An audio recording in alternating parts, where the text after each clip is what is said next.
خداوند بخشنده و مهربان. من فاطمه محمدی هستم، مسئول بخش خیاطی تیم تمدن و فرهنگ جاغوری. شاید صدای میشه. من مربوط از من نه سخن از من نه در امنیت سر میخوره، نه در علما سر میخوره، نه در مطب سر میخوره. ما که هستیم کاسب. کاسب معنایی است که ما که هستیم یک خانوم تجارت پیشه. در بامیان بازارچه هنر بسیار خانوم زیردست بود. بعد ما از کارکردهای خودم آنبو بخش زیاد که وقت شمارم میگیرم. از کارکردهای که ما در بامیان سایغان، کامر، چیبر، کالو، ورس، پنجه و کلش زیردست بود. مردم خانوما را رفتیم بررسی میکردیم که مشکلاتهای خانوما را بررسی میکردیم، پروژه میگرفتیم مثل مزیا سلیمی وری میگرفتیم، ما بردیم آموزش میدادیم، دست خانوما را میگرفتیم. ولی در جاغوری که ما آمدم مدت 3 ماه میشه که ما علمیدو بودم. با زمین جمعی قمزیا سلیمی که سر خوردم، مشکلات مردم زیاد است. مردم ها است درسته در مکتب مورن، درسته که در بازار مورن، حالا خریدن مورن، همه در کاسب بوی نمبرن. خانما در کاسب بخاطر از این بوی نمبرن که کسی نیست که مردم را نمایی کنن. کسی نبوده یا بوده هم جرأت نداشتن که راهنمایی کنن. ما خانمایی که 28 سال زیر دست ما است، کلش تشریف میکنیم در روز هر روز. میگم خانما، مادرها، مثل یک خواهر ما در کنار شما هستیم. شما بانجان کش کنید، شما گلپی کش کنید، شما از میوه‌جات استفاده کنید. نمانید میوهش خوش شوند، نمانید میوهش رو بکنن چیز دیگه بخوره، حیوانا بخوره یا یک سر پیشه. از میوه خود میتونید چی درست کنن؟ از میوه ترشی درست کنن، روب درست کنن، مربا درست کنن، نخور از بازار. چرا میوه میخورن؟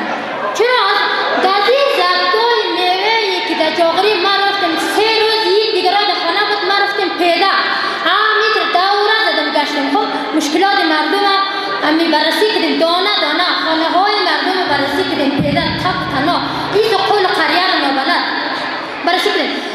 چرا میوه های مردم زیر پای میشن؟ نیا چرا یا روب نمیسازد، چرا یا مربا نمیسازد، چرا یا کارخانه کیک نمیزنه، چرا یا چای عمیق نمیزنه که آب بده، گلپی نمیکاره که ترشی جور کنه. این کار است.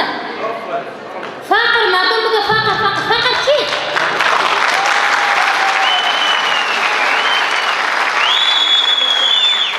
این فقر چی؟ فقر بیکاری. در یک خانواده 10 نفر عیال است. یک مرد مزدورکار داره. مرد بیچاره دیستی که اون زیر فشار میاد، دیستی که زیر فشار میاد که ما بررسی کردیم منطقه جاغوری بامیان، سعی که ما کامر، سایغان کل جای بررسی کردیم. دیستی که مرد بیچاره زیر فشار میاد، صبحی از خواب که بالش بود خورد دیست میگه در برو پای میکنیم. در برو چرا؟ در برو پای میکنیم. مگه فلانی خبر نشو زنکت که ما رو در کار میکنیم. سعی که چرا؟ مرد هم خدا خلقت کنه، زن هم خدا خلقت کنه. زن هم خدا خلقت کنه. ما شجاعت کنیم، دست مردا رو بگیریم، تجارت کنیم، کار خیاطی کنیم، خیاطی کنیم، کار پرده‌دوزی کنیم، کار روب بسازیم، کار کیک بسازیم، کار ترشی و مربا بسازیم، کار کلش کنیم. نمیخوریم از بازار ازم، جور میکنیم، تولید میکنیم. چرا ما از تولید وطن خود استفاده نکنیم؟ چرا نمد نسازیم؟ چرا گلن نسازیم؟ چرا خورجین نسازیم؟ اما ما دمی 1 ماه شده که ما در جاغوری میگشتیم. ما 8 صبح در کارخانه میم، 5 بعد از ظهر ما از کارخانه بور میشیم.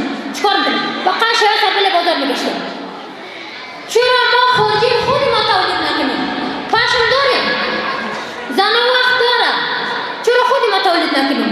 که بریم از سمت بدخشان بریم، بریم از سمت بدخشان، چرا دسترخوان تولید نکنیم؟ چرا گلن تولید نکنیم؟ چرا نمک تولید نکنیم که ما بریم بخریم در بازار بگیریم؟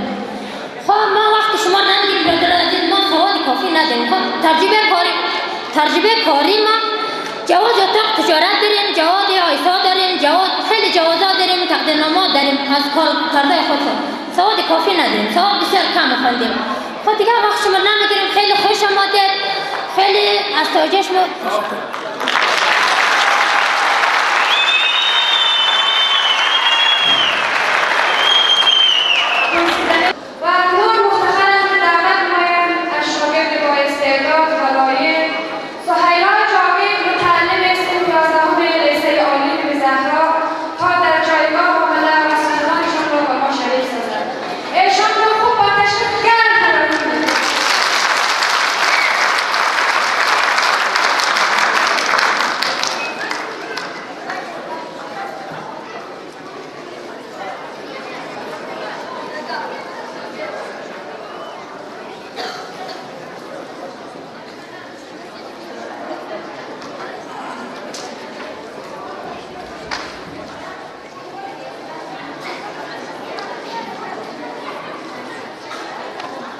به نام مناسب‌ترین واژه‌ها به رسم محبت به نام خداوند. سپاس بیکران پروردگار یکتا را که هستی‌مان بخشید و به طریق علم و دانش رهنمونمان شد و به همنشینی رهنمان علم و دانش مفتخرمان نمود و خوشچینی از علم و معرفت را حوزه‌مان قرار داد. در این روز پرافتخار به همه شما خوبان، صاحب نظران، بزرگان و صاحبان علم و طالبان عمل عرض درود و احترام دارم و خداوند بزرگ و رحمان و شاکرم که توفیق رهین راه بنده شد تا سعادت حضور در این جمع صمیمی و عالمانه را پیدا کنم. در آغاز سخنانم به خود بایسته می‌دانم که از تمام زحمات و تلاش‌های برگزار کنندگان این جلسه مبارک و باشکوه صمیمانه سپاسگزاری می‌کنم. این جلسه و گردهمایی از چند منظر باعث افتخار و سپاسگزاری است. یکی رونمایی از کتاب گفته‌های منوتو اثر بانو کامل عقلی که واقعا یک کار بسیار خجسته و میمون هست. این که دختری از نسل شیرین هزاره، دختری از نسل بانو سیما از دل دهات افغانستان برخاسته، سر بلند کرده و توانایی‌های خود را به مردم خود نشان داده و استعدادهای خود را کشف کرده و در جامعه خود را به مردم و ملت خود نشان داده و احساس مسئولیت کرده در کنار مردم و پیشرفت کشورش. به این افتخار است. افتخار بر من به عنوان یک همنسل و همدیار باشد و افتخار است بر تمام مردم و ملت افغان و تمام مردم جهان.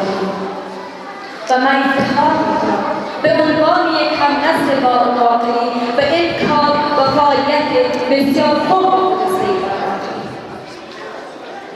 امروزه همه ما شاهد هستیم.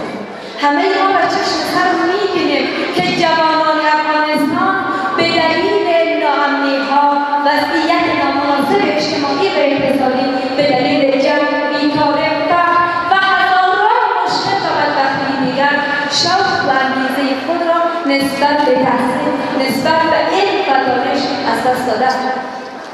جوانان ما امروز فقط به فکر زنده ماندن هستند.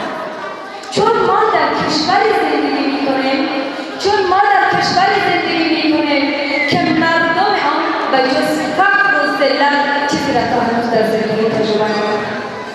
ما در کشوری زندگی می‌کنیم که ناله و فغان و آه و ناله کاری روزانه و حد همیشگی. ما در کشوری زندگی می‌کنیم که سرخط اخبار هر روز انفجار و انتحار و قتل و خون و خونریزی است و به گفته خودشان دستگیری متجاوزین و قتل. جوانان ما حق دارند. من خودم هر روز و هر لحظه و هر ثانیه‌ای که آمار قتل و قربانیان همنسلان خودم را می‌شنوم ناامید می‌شوم. ناامید می‌شوم از جغرافیای بلند افغانستان. ناامید میشوم از آینده و ناامید میشوم از زندگی. اما زمانی که ما همچین فعالیت‌هایی از جوانانمان می‌بینیم و همچین کارهای خوبی از جوانانمان مشاهده می‌کنیم، یعنی هنوز امید هست. امید هست برای ادامه زندگی. امیدی به یک نسل فهمیده و مدیر و امیدی به افغانستان آری از هر گونه جنگ و فساد و بدبختی و امیدی به آینده راه و این به امروز.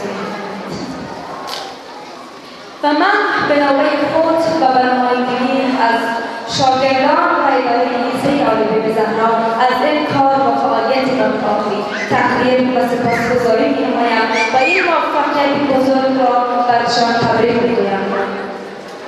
و همگان و به خصوص شما عزیزانی که در این جمع حضور دارید را به حمایت و سپاسمندی از ما داخل قرار می‌دهم تا باشد ما با حمایت‌های خود جمعی از قهرمانان و خوبان را در جامعه ما با خود داشته باشیم.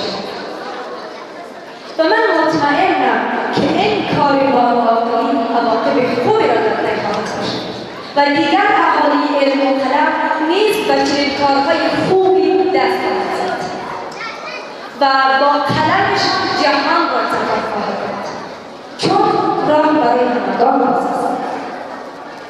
و من مؤخراً تاکید می‌کنم به دوستان و جوانان که از این کار بانوآفرین عهده‌برداری کنند و سهیم شود در پیشرفت و ترقی کشور و جامعه خود. و من روزی را انتظار می‌کشم که ما کتاب‌های زیادی را در تمام عرصه‌ها از جوانان و بخصوص شما عزیزان در کتابخانه‌ها و در دستان نسل‌های مابعد مشاهده‌گر و بیننده باشیم. و دوماً افتتاح کارگاه خیریه خیاطی طب و تمدن و فرهنگ جامعی. خدمت به مردم و سهم داشتن در رشد و پیشرفت کشور کار بسیار پسندیده اخلاقی است. و این کار طب و تمدن و فرهنگ جامعی یک کار خیر است که باعث رشد جامعه، باعث رشد اقتصادی جامعه و کشور باشد. و من سپاسمندی می‌کنم از این کار و فعالیت طب و تمدن و فرهنگ جامعی. و اکنون از بانو کامرانی خواهشمندم خود از جایگاه تشریف آورده و تحفه لیسه عالی بیبی زهرا را پذیرا باشد. ممنون از توجهتان.